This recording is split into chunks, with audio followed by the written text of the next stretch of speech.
신흥교회는 낯선 교회가 아니고 아주 친근하고 가까운 교회이기 때문에 오늘 은퇴한 이후에 또 이 교회 좀 강단에서는 처음 서는 느낌이 있습니다만은 제 소감이 대단히 아름다운 교회다, 더 아름다워졌다, 더 강성해졌다 하는 이런 생각을 가지고 저 찬양대 또 오케스트라 하시는 장로님도 백발이 승승한데 아직까지 활을 잡고 계시는 거 보니까 오늘 설교 제목이 아름답게 삽시다. 이제 이 제목인데 설교 안 하고 그냥 돌아가도 충분할 것 같아요. 여러분들의 모습이 아주 아름답습니다.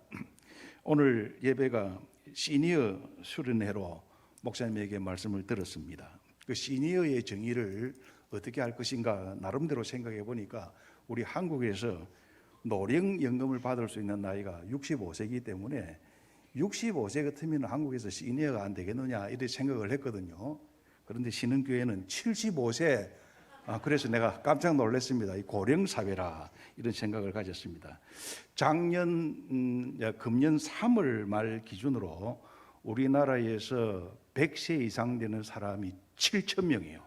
그런데 90대 이상 되는 사람은 22만 명이라 이제 90대 정도 되는 사람, 그러니 75세 시니어라고 하는 말이 그렇게 어색하게 생각하지 않습니다. 되지 않습니다. 일본 같은 경우에는 지난해 말 현재 100세 이상이 9만 명이요. 일본 인구가 1억 2,500만 명이니까 거기와 이제 같이 대비를 해보면은 우리나라도 한 4만 명 정도는 돼야 100세가 이제 일본하고 비슷하다 이렇게 되는데 우리나라는 6.25 사변도 겪고 가난한 세월들을 이제 보냈기 때문에 그까지는 안 되지만은 그래도 100세 이상이 현재 이렇게 많다는 말씀입니다. 2025년이 되면은 우리나라는 65세 고령 인구가 전 국민의 20%를 차지하는 초고령 사회가 된다, 이런 통계를 접했습니다. 일본 경우를 다시 한 번 더 말씀드리면은 일본 금융, 이 자본, 돈 60% 이상을 60세 이상이 가지고 있대요. 신흥교회도 아마 마찬가지일 거예요. 60세 이상이 신흥교회의 부를 60% 이상은 가지고 있을 것이라 이렇게 내가 생각을 해보는 것입니다. 그러니 일본 같은 경우에는 이 60세 이상이 돈은 많이 가지고 있는데 소비를 하지 않으니까 일본 경제가 순환이 되지를 않고 집값, 부동산은 버블 붕괴, 그리고 돈 가치 은행에 넣어도 제로 금리 그렇게 되는 것입니다. 노인들 돈 많이 써야 돼요. 죽기 전에 써야 지 돈이지 죽고 나면 지 돈 아니라. 이렇게 선한 일에 많이 쓰시기 바랍니다. 일본 오키나와 현에 몇 년 전까지만 하더라도 최장수촌으로 알려져 있는 오기미 마을에 이런 비석이 서 있습니다. 나이 70이면 어린아이에 불과하고 80이면 청년이라 90이 되어서 하늘의 부름을 받거들랑 100세까지 기다려달라고 돌려보내라. 아직 우리들은 나이가 들수록 성해지고 자식들에게 기대지도 않는다. 그런 비석이 실제로 새겨져 있습니다. 프랑스에서 제일 오래 산 사람이 122세를 살았고 1997년에 사망했는데 이름은 안 가르쳐드리려고 합니다. 잔느 칼망이라는 사람인데 이름 가르쳐드려도 다 잊어버릴 것이니까 그런 다 필요도 없고, 일본에서 최장수로 살았던 사람이 116살까지 살다가 2013년에 죽었어요. 그래서 지금 우리 이 시대를 100세 시대라 이렇게 부르고 있는데 좀 유식하게 말을 한다고 하면은 호모 헌드레드, 100살까지 산다 그 말이에요. 그래서 제가 생각을 해봤어요. 인생이 몇 살까지 살아야 성공일까? 과연 100살을 살아야 성공일까? 그 전에 죽으면 실패한 인생일까? 하고 생각해 보았는데 위대한 음악가 슈베르트 몇 살에 죽었는가 아십니까? 31살. 모차르트 몇 살에 죽었는가 아십니까? 35살. 베토벤 57살. 정치가로 유명한 나폴레옹 52살. 에이브라함 링컨 46살. 박정희 대통령 62살. 불사조 약을 구하러 다니던 진시황 49살. 그렇게 죽었어요. 오래 산다고 위대한 인물들이 아니에요. 아주 위대한 인물은 짧게 살더라도 많은 것을 남기고 그를 기억하는 사람들이 많을 때 그 사람은 이제 위대한 것입니다. 이 성경에 오늘 이 전도서 맨 마지막 장에 보면은 나이가 들어서 힘이 없는 그런 인간들의 모습을 성경이 이렇게 표현을 하고 있습니다. 나는 아무 낙이 없다고 할 해가 가깝기 전에 너의 창조자를 기억하라. 나이가 많으면 낙이 없어요. 재미가 없어요. 제 어머니 나이가 지금 95세인데 결혼한 이후로 제 아내가 지금까지 모시고 살고 있습니다. 근데 지금 종종 하는 이야기가 야, 와 이래 재미가 없나? 아무 낙이 없다. 이런 이야기를 하는 것을 좀 들었습니다. 전도서 12장 1절에 보면은 이런 말씀인데 화면에 이제 띄워줄 거예요. 너는 청년의 때 창조자를 기억하라. 공고한 날이 이르기 전에 나는 아무 낙이 없다고 할 해가 가깝기 전에 해와 빛과 달과 별들이 어둡기 전에 비 뒤에 구름이 다시 일어나기 전에 그런 날에는 집을 지키는 자들이 떨 것이며 손이 들들 떨려 힘 있는 자들이 구부러질 것이며 허리가 굽어져 맷돌질 하는 자들이 적음으로 그칠 것이며 이빨이 빠져 요새는 임플란트를 하지만은 창들로 내어보는 자들이 어두워질 것이며 눈이 가 백내장이 끼어 있어요. 길거리에 문들이 닫힐 것이며 귀가 잘 안 들려 보청기를 해 새 소리로 말미암아 일어나고 음악하는 여자들은 다 쇠하여서 목소리도 가 그런 자들은 높은 곳을 두려워할 것이며 조금만 높아도 계단에 못 올라가요. 길에서는 놀라고 살구나무에 꽃이 피고 주름이 잡혀 메뚜기도 짐이 되고 그 메뚜기 몇 그램 된다고. 예? 그리고 정욕이 거치르니 이것이 늙은 사람들의 모습을 성경에서 표현을 한 것입니다. 제가 이제 은퇴하고 이제 만 4년이 다 돼 가는데 은퇴할 때 교인 가운데 한 사람이 저한테 물었습니다. 목사님 이제 뭐 할 것입니까? 그 툭 튀어나오는 질문에 툭 튀어나오는 답이 이제 은퇴를 했으니까 하나님 앞에 설 날만 남았겠지요. 홀로 도보 여행을 하면서 느낀 바가 뭐냐면은 하늘에 별똥별이 떨어지듯이 걷다가 그냥 사라지는 것이 인생이구나 하는 것을 제가 한번 느꼈습니다. 그런데 우리는 몇 살까지 살아야 될까요? 내 삶의 의미가 있습니까? 제가 아내와 함께 여행을 하다가 아침에 유튜브에 음악을 들었는데 거기에 동료라 할아버지의 낡은 시계라고 하는 동료입니다. 그런데 오늘 이 오후 예배는 이게 지금 시니어 수련회이기 때문에 좀 탈피해서 이야기하겠어요. 근데 그 노래를 내가 한번 부르려고 하는데 화면 한번 띄워줘 봐요.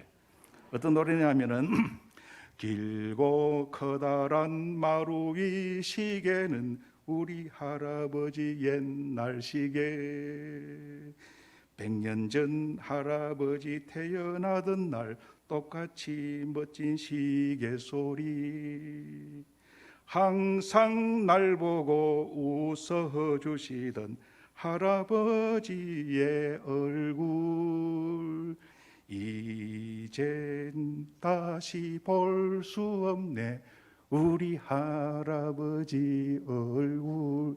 이 노래를 유튜브 듣다 보면 우리 아내가 눈물을 걸성걸성해서 울어요. 우리 손자 이름이 현우거든요. 현우가 할아버지 되게 좋아하는데 당신 죽으면 아가 어떻게 이젠 다시 볼 수 없네. 그래서 여러분 우리 삶의 의미는 저는 그렇게 생각합니다. 몇 살까지 살아야 된다는 것이 아니고 나와 관계된 사람에게 내 존재가 필요할 때까지는 살아주어야 돼. 제가 제 어머니 연세를 이야기를 했는데 아직까지 혼자서 모욕하시고 교회 출입을 하시고 새벽기도를 하신단 말이에요. 내가 지금 죽으면 어떻게 되겠느냐? 얼마나 상처가 되겠어요. 내 아내가 살아있는데 이 소리가 내 건 아닙니다. 그래서 이거 제 아내와 어머니와 손자와 이런 내 주변에 있는 모든 사람들을 생각할 때에 아직까지는 나의 삶의 의미가 있겠다. 나는 그렇게 이제 생각을 해봤습니다. 이제 한번 본문을 봅시다. 지금까지 서론입니다. 이 설교할 때에 이제 우리 목사님들이 그런 이야기를 해요. 설교할 때 적어도 세 가지는 기억해야 되는데, 첫째는 설교가 재미있든지, 둘째로 내용이 있든지, 세 번째는 짧든지, 세 가지 가운데 하나가 되었으면 좋겠다 싶습니다. 근데 오늘 본문에 보면은 여러분 이런 말씀입니다. 일하는 자가 수고로 말미암아 무슨 이익이 있겠느냐? 하나님이 인생들에게는 노고를 주셔서 애쓰게 하셨다. 하나님이 모든 것을 지으시되 때를 따라 아름답게 하셨고 사람에게는 영원을 사모하는 마음을 주셨다. 그러나 하나님이 하시는 일의 시종을 사람이 측량할 수가 없다. 사람이 사는 동안에 기뻐하고 선을 행하는 것보다 나은 것이 없고, 또 먹고 마시는 가운데 심령에 낙을 누리는 것이 하나님의 선물이라. 이것이 본문의 핵심입니다. 그래서 오늘 이 본문에 따라서 제가 몇 가지 말씀을 드리겠는데, 첫째, 하나님께서 모든 것을 지으셨는데 때를 따라 아름답게 하셨다 그랬어요.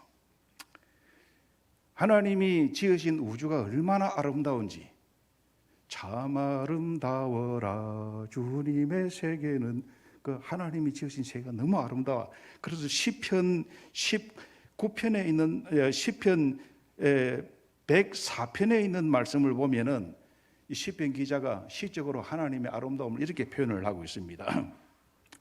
주께서 옷을 입음 같이 빛을 입으시고 하늘을 휘장같이 치시고 물에다가 자기의 누각의 들보를 얹으시고 구름으로 자기 수레를 삼으시고 하늘 날개로 다니시며 바람을 자기 사신으로 삼으시고 불꽃으로 자기 사역자를 삼으시며 땅의 기초를 놓으셨다. 얼마나 시적으로 아름답게 표현했습니까? 시편 19편에 보면은 하늘이 하나님의 영광을 선포하고 궁창이 그의 손으로 하신 일을 나타내는데, 날은 날에게 말하고 밤은 밤에게 지식을 전하는데 언어도 없고 말씀도 없으며 들리는 소리도 없지만은 그 소리는 온 땅에 통하고 그의 말씀이 세상 끝까지 이르도다. 여러분, 이런 시를 여러분 만들 수 있겠어요? 하나님의 천지창조의 아름다움을 이렇게 표현을 하고 있는 것입니다. 우주 만물은 하나님이 지으시고 난 다음 저녁이 되고 아침이 되니 하나님 보시기에 좋았더라. 둘째 날에도 보시기 좋았더라. 이 우주 만물은 하나님이 만드신 목적이 하나님 보시기에 좋도록 만드셨어요. 그런데 사람을 만들고 난 다음에는 하나님 보시기에 심히 좋았더라. 우리 사람의 존재 목적이 뭐냐면은 하나님 보시기에 아름답게 그렇게 사는 것이 사람의 창조의 목적입니다. 하나님 앞에 재롱을 잘 떨어야 돼요. 찬양 율동할 때에 나이가 조금 드신 분이라 할지라도 이 앞에서 그냥 율동하고 찬양하는 거, 하나님 앞에 재롱 뜨는 거요. 그 하나님이 굉장히 보기 좋아하는 것입니다. 교회 섬기는 것도 마찬가지고, 하나님이 사람을 창조하시고 난 다음에 아주 하나님이 흡족하게 생각하시고 심히 보기 좋았다고 했는데, 인간이 타락한 이후에 하나님께서는 사람 지은 것을 한탄하사 하는 이런 문학적인 표현으로 우리 이해하기 쉽도록, 너 그래 살아서는 안 되는데, 내 뜻이 그렇지 않으냐는데 하는 것을 성경에 기록을 하고 있는 것입니다. 그 가운데에 타락한 인생에 하나님이 은혜를 베풀어서 몇몇 사람을 택해 가지고 하나님이 새로운 언약을 만드시는 것이 창세기입니다. 노아를 택하여서 그 당시에 사람들이 하나님 앞에 회개한 일들을 행할 때에 마음속에 한탄하셨지만은 노아에게는 은혜를 베풀었더라. 노아는 의인이라 하나님 앞에 완전하였다 그랬어요. 그래서 노아와 새 언약을 만들어서 만드시고 다시는 물로 심판하지 않을 것이라.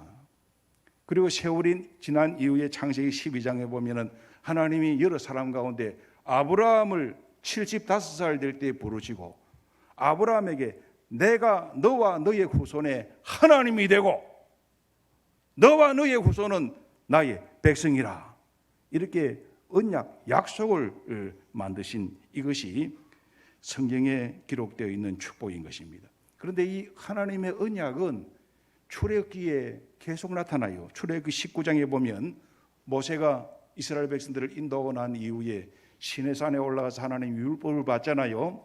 그리고 하나님께서 이렇게 말씀을 합니다. 내가 애굽 사람에게 어떻게 행했는가? 내가 어떻게 독수리 날개로 너희를 업어서 내게로 인도하였음을 너희가 보았지 않느냐? 세계가 다 내게 속하 있는데 너희가 내 말을 잘 듣고 내 언약을 지키면 너희는 모든 민족 중에서 내 소유가 되겠고 너희가 내게 대하여 제사장 나라가 되며 거룩한 백성이 되리라. 이 하나님의 언약입니다. 그의 백성과 만드신 새 언약이에요. 이스라엘 백성들이 남북조 나눈 이후에 유다 나라까지 멸망하고 바벨론의 포로로 잡혀갔습니다. 그리고 에스겔 선지자가 이스라엘 포로된 백성들에게 하나님의 말씀을 새롭게 선포합니다. 그 에스겔 37장 26절에 보면은 내가 그들과 화평의 언약을 세워서 영원한 언약이 되게 하고 그들을 견고하고 번성하게 하여서 내 성소를 그 가운데 세워서 영원히 이르게 하리니 내 처소가 그들 가운데 있을 것이며 나는 그들의 하나님이 되고 그들은 내 백성이 되리라. 여러분, 이 구약 성경 전체에 방금 말씀드렸던 창세기, 출애굽기, 포로 이후의 세대의 에스겔 세대까지 하나님과 그의 백성 사이에 나는 너의 하나님이라, 너희는 내 백성이니 거룩한 백성으로 살아라, 그것이 내가 보기에 아름다우느니라. 이것이 구약 성경의 중요한 주제가 되는 것입니다. 그래서 여러분들 신은교회 성도 여러분들은 자나 깨나 하나님의 백성으로서 하나님 앞에 아름답게 사시기를 바랍니다. 늙으나 젊으나 어리나 하나님 앞에 아름다워야 되는데 이 아름다움은 어디에서 출발되느냐? 외모가 아름다워야 되는 것이 아닙니다. 마음 중심이 먼저 하나님 앞에 발라야 됩니다. 베드로전서 3장에 보면은 아내와 남편 사이에 대해서 아내에게 주시는 말씀이 이런 말씀인데, 아내된 자들아 자기 남편에게 순복하라. 도를 순종하지 않는 자라도 말로 말미암지 않고 아내의 행위로 구원을 받아야 되느니라. 너희의 두려워하며 정결한 행실을 봄이라. 그 다음에 중요한 말씀, 너희의 단장은 머리를 꾸미고 금을 차고 아름다운 옷을 입는 외모로 하지 말고 오직 마음에 숨은 사람을 온유하고 안정한 심령에 썩지 아니할 것으로 하라. 이것이 하나님 앞에 값진 것이라. 처녀들 결혼하기 전에 처녀들 화장하지요. 왜 화장합니까?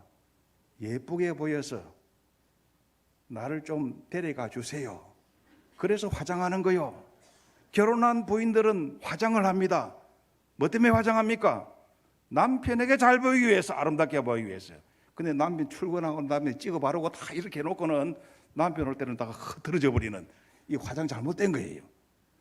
숨은 속사람이 아름다워야 되고 너희의 단장은 겉을 꾸미는 단장이 되어서는 안 되는 것입니다. 사무엘이 다윗을 만나서 왕으로 앞으로 될 것이라고 기름을 부을 때에 그 형들이 인물이 훨씬 좋았어요. 그런데 하나님은 아니라, 마지막 다윗을 그 앞에 불러실 때에 하나님이 사무엘 선지자에게 하신 말씀이 그렇습니다. 사람들은 외모를 보지만은 나는 여호와는 중심을 보시느니라. 자, 여러분, 우리 인생 살면서 내 중심이 하나님 앞에 합당하면 하나님의 때가 되면 복을 주신다고요. 하나님의 은혜를 베풀어 주시는 거라요. 그래서 우리 읽은 이 본문 말씀 가운데 하나님이 때를 따라 아름답게 하셨고 사람은 아름답게 살다가 가야 되는데 어떻게 살아야 아름다운 삶일까?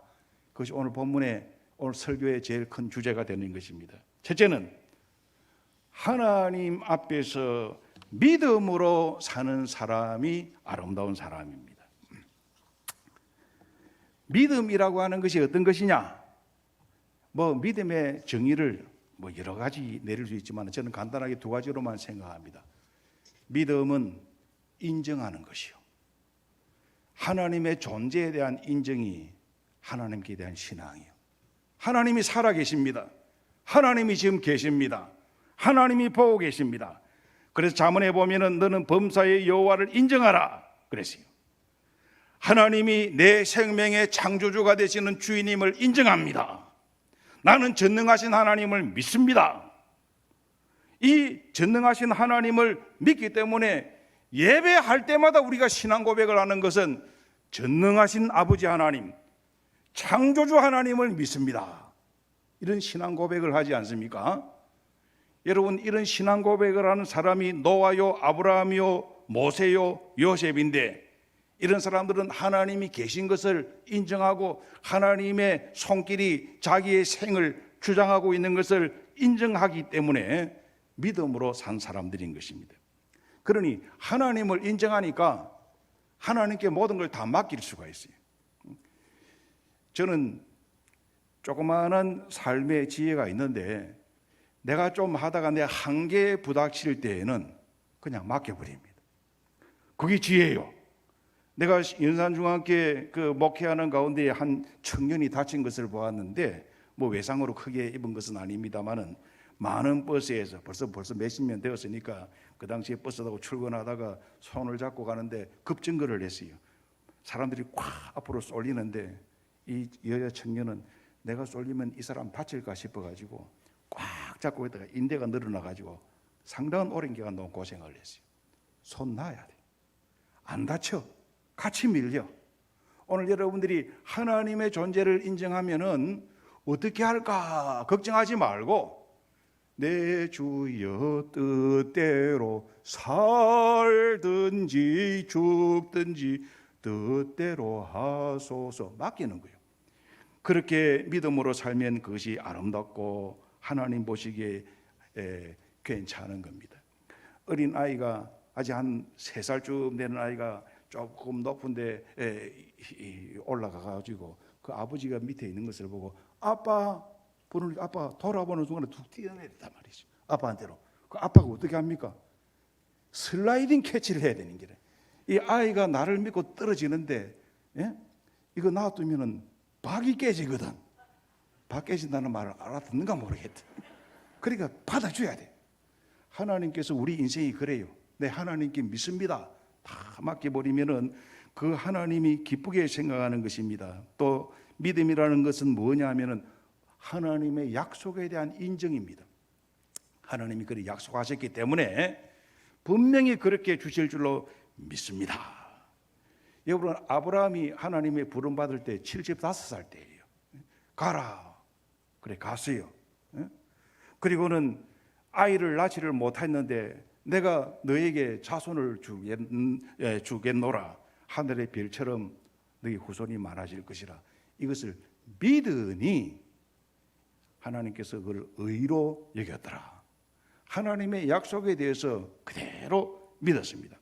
제가 이 아브라함의 역사를 쭉 한번 청세기를 살펴보니까 여러분들 신앙생활하면서 기도할 때마다 하나님이 나타납니까? 기도할 때마다 하나님이 응답해 주신다는 것을 기도하면서 느낄 수가 있습니까? 잘 안 느껴져. 어떨 때는 하나님이 들어주시는 것도 같지도 않아.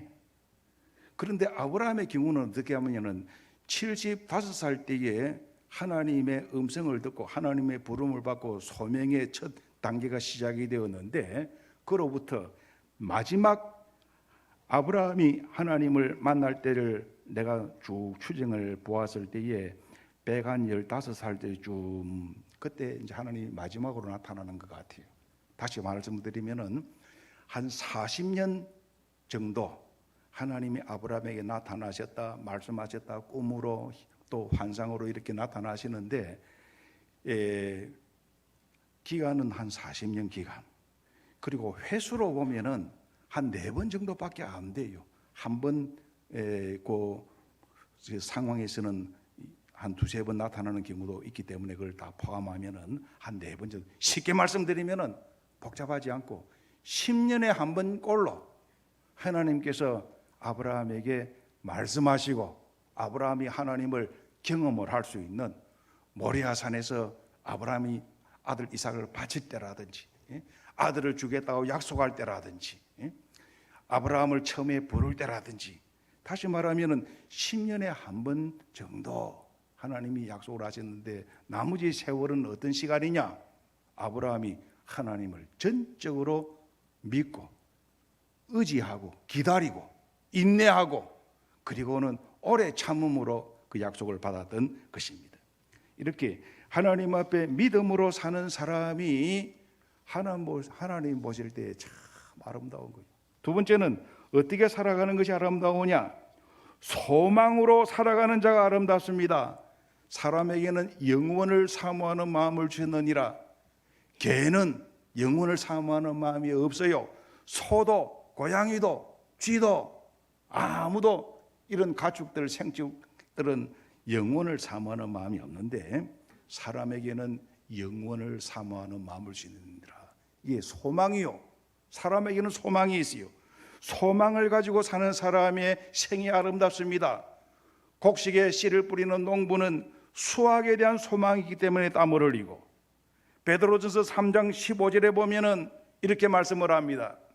너희 마음에 그리스도를 주로 삼아 거룩하게 하고 너희 속에 있는 소망에 관한 이유를 묻는 자에게는 대답할 것을 항상 준비하라. 예수 믿는 사람의 마음속에 소망이 없으면은 그 신자가 아니에요.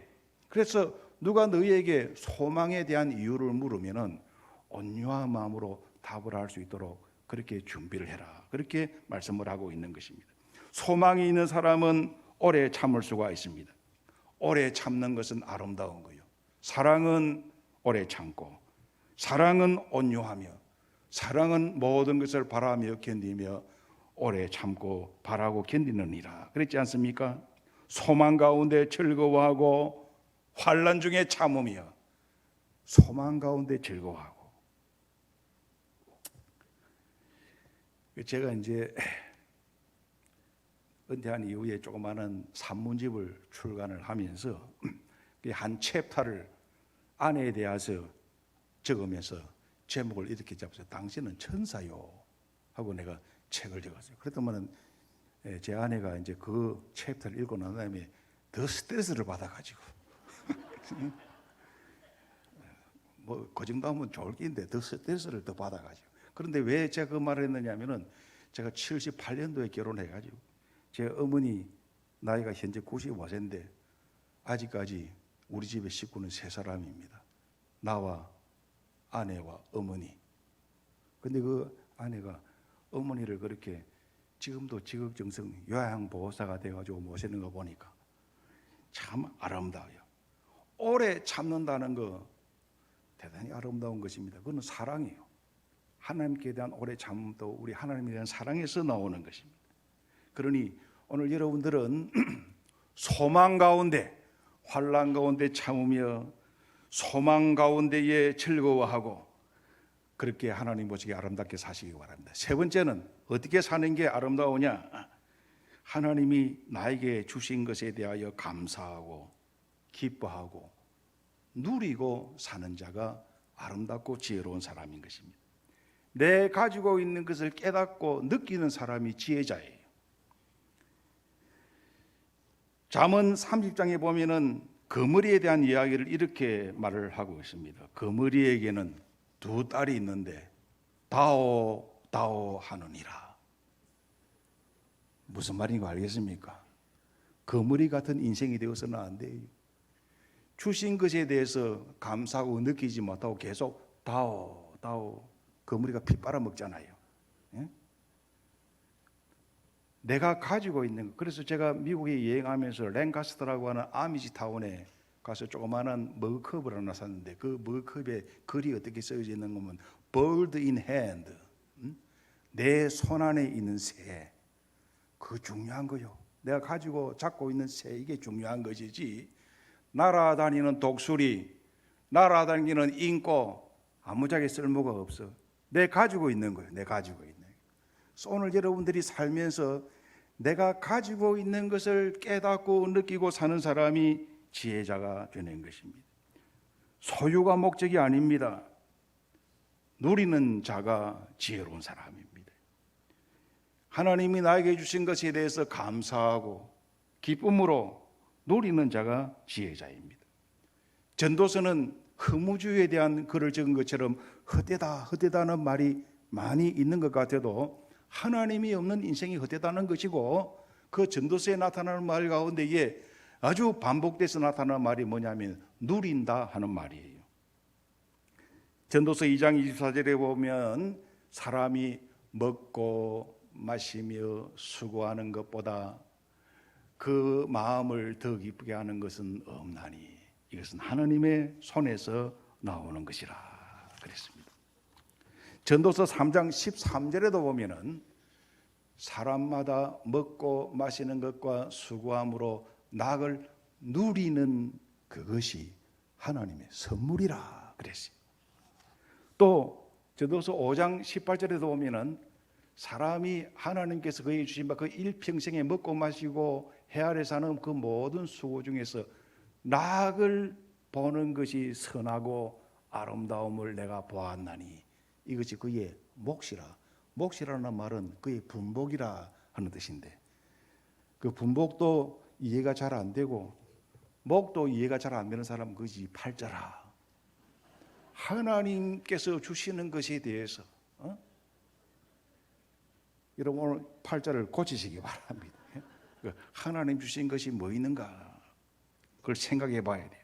또 전도서 6장 2절에 보면은 누리지 못하고 사는 어리석은 사람에 대한 말을 이렇게 하고 있어요. 어떤 사람은 영혼이 바라는 모든 소원에 부족함이 없어서 재물과 부여와 종기를 하나님께 다 받았으나 하나님께서 그가 그것을 누리도록 허락하지 않고 다른 사람이 누리나니 이것이 헛되다. 돈 모은다고 열심히 땀 흘리고 고생하다가 돈을 모아놓고는 암으로 죽어삐서 저거 자식들은 그거 가지고 재산 때문에 싸우고 형제 의가 그냥 끊어져 버리네요.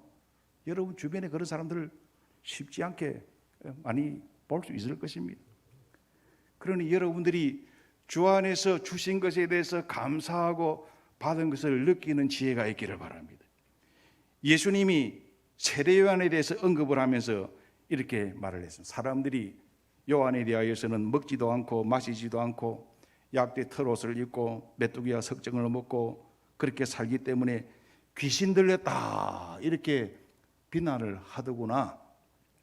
그런데 인자는 와서 세리와 죄인들과 어울리면서 먹고 마신다. 그렇게 예수님께서 말씀을 했어요.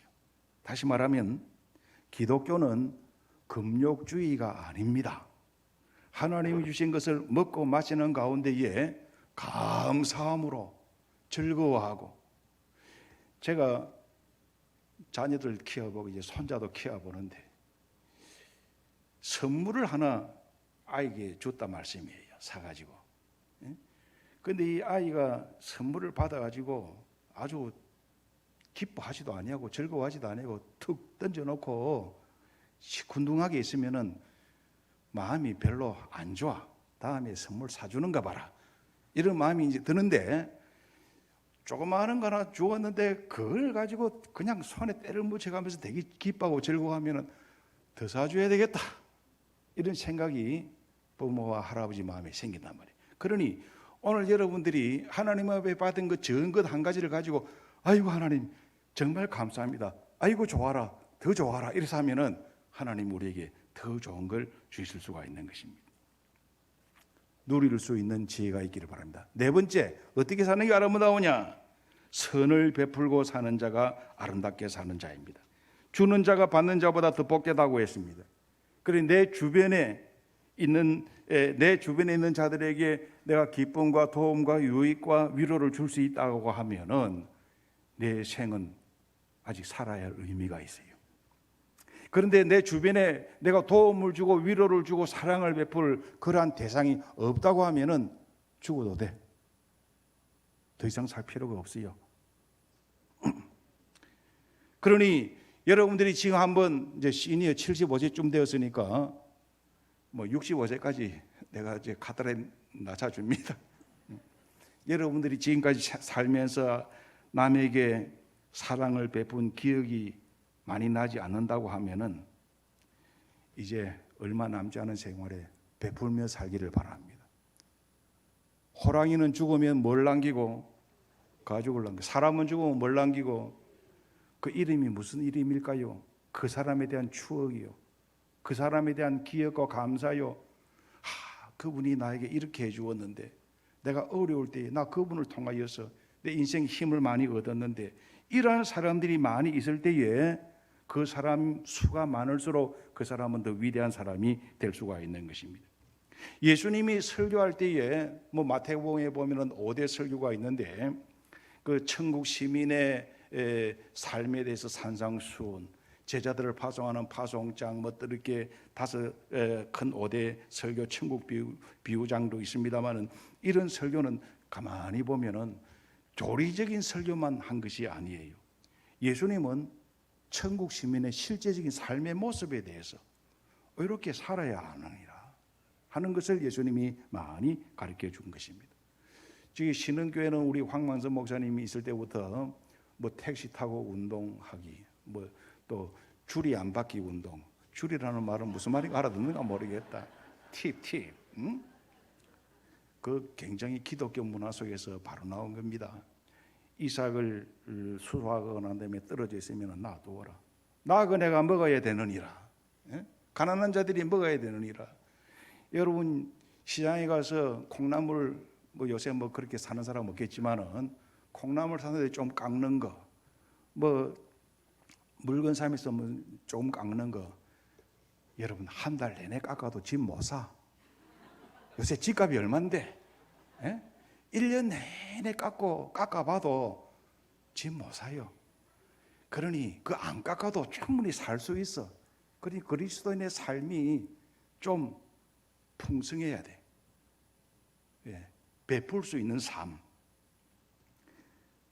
사람들에게 나누고 베푸는 것도 귀하지만은 내가 가지고 있는 것을 하나님 앞에 드릴 수가 있다고 하면은 하나님은 그 위에 우리에게 복을 채워주시는 것을 우리가 느낄 수가 있을 것입니다. 그래서 하나님 앞에 우리가 모든 것 하나님께로부터 받았기 때문에 하나님 앞에 되돌려 드릴 수 있는 이런 지혜가 있어요. 제가 2018년도에 이제 허리 수술을 했어요. 그리고 그 수술할 때에 너무 급하게 들어가가지고, 왜냐하면 뭐 도무지 일어설 수 없으니까 한 발자국 넘어가니까 그냥 꼬꾸러지고, 한 발자국 하니까 꼬꾸러지고, 보건병원에 가자마자 그날 바로 그냥 MRI 찍고 수술을 했는데, 그때 일주일 입원하다 퇴원을 했어요. 병상에서 이런 생각이 들었어요. 내가 돈은 없지만은 이런 질문이 오더라고요. 성보가 네가 예를 들어서 몇백억이 있다고 하자. 그 몇백억 가지고 있으면서 이제부터 남은 생에는 휠체어 타고 살래? 안 그러면 몇백억 얻고 걸어 다니면서 살래? 하나님 아버지, 두말하면 잔소리입니다. 난 돈 없어도 걸어 다니고 싶습니다. 그래가지고 그다음 태어난 그다음 주일날 교회 있는 거 탈탈 들어서 헌금 더 하고, 부족해서 더 작정 헌금까지 해가지고 연말에 다 갚았어요. 그랬는데 그리 하고 난 다음에 하나님이 더 풍성하게 내가 필요한 것 이상으로 채워주시는 것을 체험을 했습니다. 이 설교 다 했어요. 그런데 이제 마지막에 예수님은 아름답게 사는 삶을 몸으로 우리에게 보여주셨습니다. 실천하셨어요. 그리고 그 삶에 대해서 구체적으로 이렇게 말씀을 해줘요. 마태복음 12장에 보면 이런 말씀을 했는데, 지혜는 그 행한 일로 인하여 옳다 함을 인정받느니라.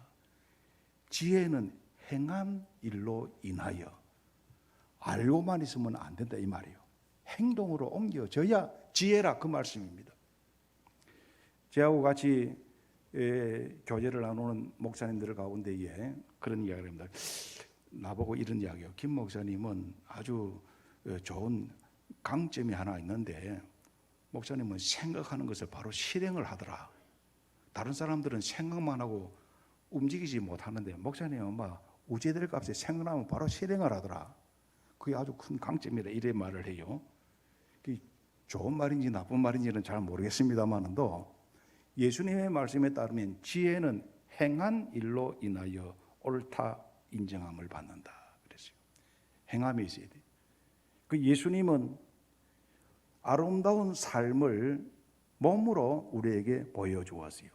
그래서 히브리서 1장에 보면은 이렇게 기록을 하고 있습니다. 옛적에 선지자들을 통하여 여러 부분과 모양으로 우리 조상들에게 말씀하신 하나님이 이 모든 날 마지막에는 아들을 통하여 우리에게 말씀하셨으니, 예수님이 하나님의 아들로 말로 해주셨을 뿐만 아니라 삶을 통하여 하나님이 원하는 삶이 이런 삶이다 하는 것을 시청각으로 우리에게 보여주신 것입니다. 그래서 우리의 믿는 도리의 사도이시며 대제사장이신 예수를 깊이 생각하라. 신앙생활 잘하는 사람은 예수님을 깊이 생각하고 예수님을 닮으려고 하는 노력이 있어야 되는 것입니다. 우리 부르는 찬송 가운데 예수님 닮기 내가 원하네, 날 원하신 예수님을 찬송 부르지 않습니까? 닮아야 되는데, 그걸 보고 예수님의 얼굴 모습을 만드는 것이 아니라 예수님의 가르친 삶을 우리 생활 속에서 실천해야 되는데, 그 삶이 어떤 삶입니까? 아무것도 염려하지 마라. 염려하지 아니하고 기뻐하고 남에게 주고 비난하지 아니하고 용납하고 긍휼을 베풀고 남의 처지를 채우라여 동정하고 공감해주고 이해하는 삶. 저도 이제 나이가 조금 드니까 이 부부 관계에 있어서도 요새는 많이 제가 변했어요. 어떻게 변했느냐? 절대 바꾸려고 생각하지 아니하고 이 일이 바꾸어라 이게 아니고, 있는 그 자체를 그의 사람으로 알고 다 그냥 용납하는 것, 있는 그대로 살아.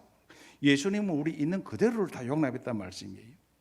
그리고 예수님은 그 삶에 있어서 가장 중요한 삶의 원리가 하나님의 뜻을 이루는 것이 무엇인가, 그걸 생각하셨어요.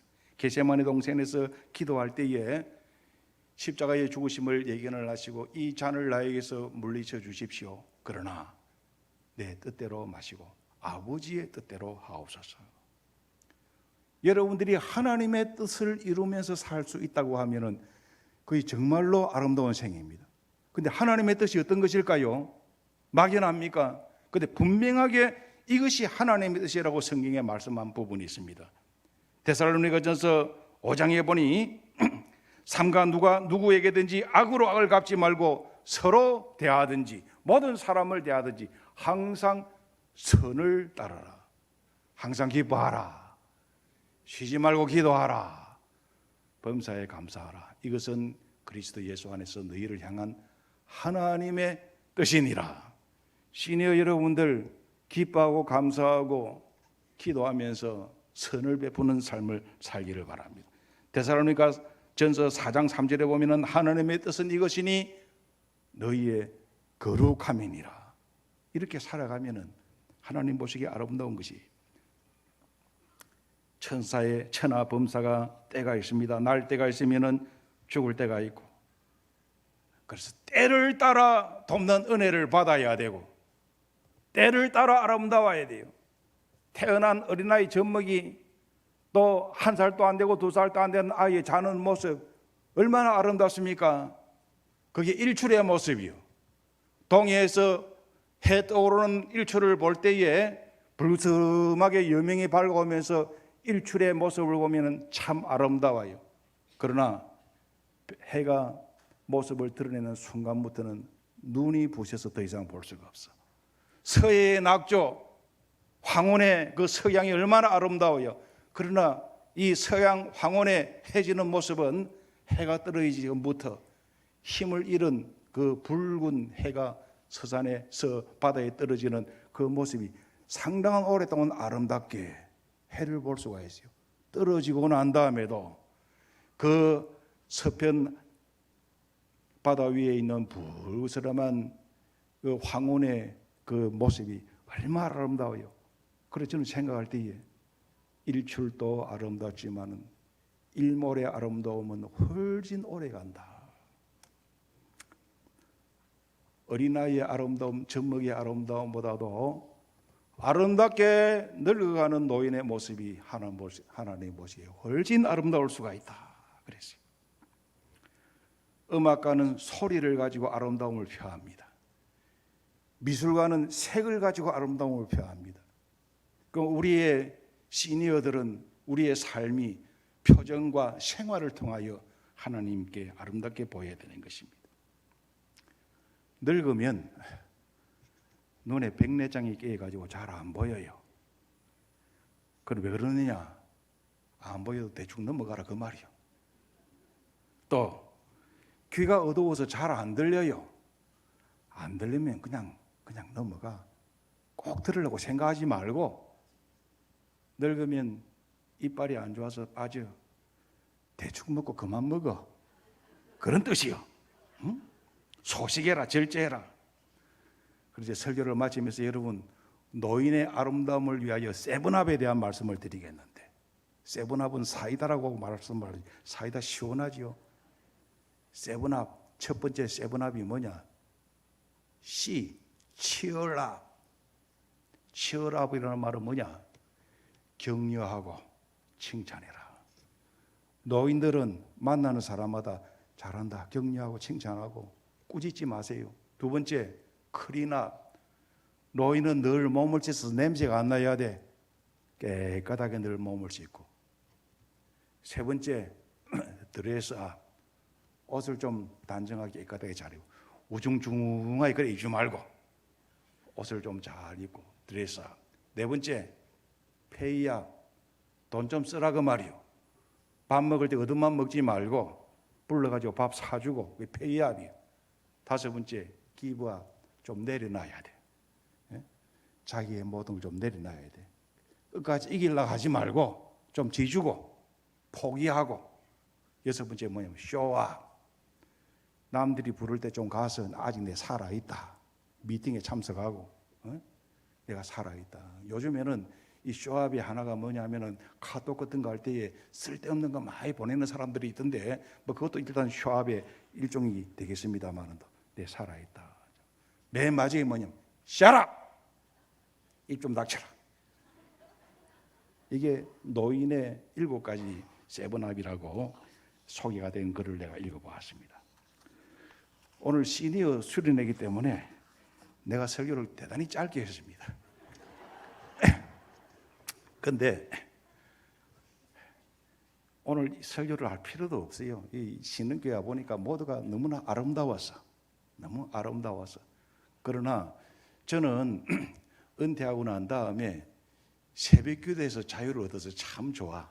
새벽기도 누가 만들었는지 몰라도 참 피곤한 거요. 근데 이제 연산중앙교회 새벽기도는 안 나가지만은 저는 삼성 망미동 삼성 아파트에서 매일 아침 새벽 4시 되면 차 타고 수행강변으로 가. 그래서 1시간쯤 걷고 이 벤치가 좋아서 앉아서 이렇게 이제 앉아서 1시간쯤 기도하고 오면은 한 1시간 반쯤 이래야 되는데, 제 기도에 요새 제목이 한 2-3가지 있습니다만 한 가지 있습니다. 하나님, 나의 남은 생이 하나님 보시기에 좋았더라. 그런 생이 되게 해주시고, 내가 만나고 나와 관계하는 사람에게는 위로를 줄 수 있고 도움을 줄 수 있고 격려를 줄 수 있고 그에게 기억이 될 수 있는 사람이 되게 해주시옵소서. 그렇게 기도하고 하루를 시작합니다. 주 안에서 아름다운 생을 사시기를 축원합니다.